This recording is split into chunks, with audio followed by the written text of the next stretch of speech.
আপনারা আপনারা আজকে আপনাদের দাবিটা সম্পর্কে বলেন আর কেন রাজপথে?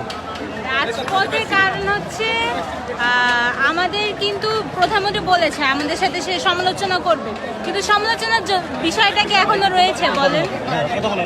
কিন্তু সমালোচনার পরটা কি এখন খোলা আছে? আমাদের ভাইদের রক্ত যেখানে রাজপথে পড়েছে সেখানে তো আর সমালোচনার কোনো বিষয়ই আসে না।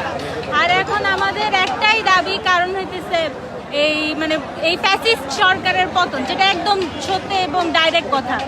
এই আমাদের সব ভাইদের রাস্তায় রক্ত পড়েছে, এখন এই সরকারের এখন আর ক্ষমতায় টিকে থাকার কোনো অধিকারই হয় না।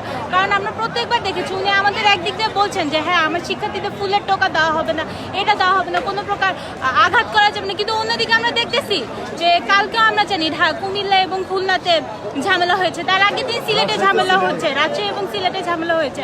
একদিক দিয়ে বলতেছে যে আমাদের সমালোচনার জন্য গণভবনের দরজা খোলা, কিন্তু অন্য দিয়ে দেখতেছে আমাদের অন্যান্য শিক্ষার্থী ভাইদের উপর ঠিকই আক্রমণ চলতেছে। তাহলে আমরা কিভাবে ওনার কথা বিশ্বাস করবো? আর এইটাই আন্দোলন।